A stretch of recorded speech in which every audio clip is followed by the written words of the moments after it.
শ্বহীদ প্ৰণামো তোমাক। শ্বহীদ ছেম ষ্টেফাৰ্ডৰ হাতীগাঁৱত ৰাজহুৱা শ্ৰদ্ধাঞ্জলি অনুষ্ঠান।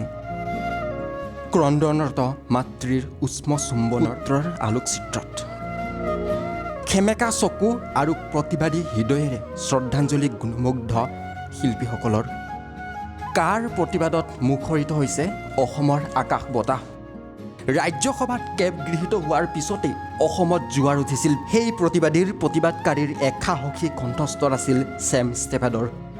হাইস্কুলীয়া শিক্ষা শেষ নকৰা ছেমেও বুজি উঠিছিল অসমীয়া আইৰ বিষাদৰ কথা। সেইদিনা আছিল 11 ডিচেম্বৰ, বুধবাৰ। চৰকাৰে অসমীয়াক জাপি দিয়া কেবৰ বিৰোধী প্ৰতিবাদকাৰী সমদলত এজন আছিল ছেম। কিন্তু সেই প্ৰতিবাদী কণ্ঠস্বৰ ৰুদ্ধ হৈ গৈছিল নৃশংস আইন ৰক্ষাকাৰীৰ তপত বুলেটৰ খুন্দাত।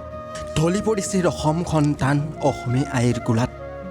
ছেমছৰ মৃত্যু অপৰাজেয়। ৰাজ্যৰ স্বাৰ্থত শ্বহীদ হ'ল ছেম ষ্টেফাৰ্ড। কথাৰে জাতি মাটি ভেটি ৰক্ষাকাৰী হৈ নহয়, নিজৰ জীৱনৰ বলিদান দি ৰক্ষাৰ বাবে নিজক আহুতি দিলে। আজি শ্বহীদ ছেম ষ্টেফাৰ্ডৰ সোঁৱৰণত হাতীগাঁৱত অনুষ্ঠিত হৈ এখন শ্ৰদ্ধাঞ্জলি অনুষ্ঠান। সদৌ গুৱাহাটী ছাত্ৰ সন্থা, শিল্পী সমাজ আৰু বৃহত্তৰ হাতীগাঁওবাসী ৰাইজৰ সহযোগত আয়োজিত হৈ এখন শ্ৰদ্ধাঞ্জলি অনুষ্ঠান। উপস্থিত থাকে অগণন গুণমুগ্ধ শিল্পী আৰু অসমক ভালপোৱা বহুত লোক। 5জনকৈ শ্বহীদৰ কেঁচা তেজেৰে এতিয়া অসম সিক্ত। কিন্তু এতিয়াও গা লৰা নাই চৰকাৰৰ।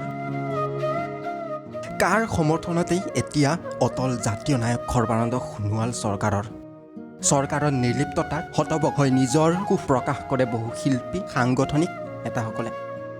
হেৰাই যোৱা ছেম আৰু ঘূৰি নাহে, কিন্তু জীয়াই থাকিব অসমীয়াৰ হৃদয়ত সৰ্বকাললৈ। মাতৃৰ হৃদয়েও যেন ইয়াকে কয়, মোৰ পুত্ৰৰ মৃত্যুত অথলে যাব নোৱাৰে। কা আমি নামানো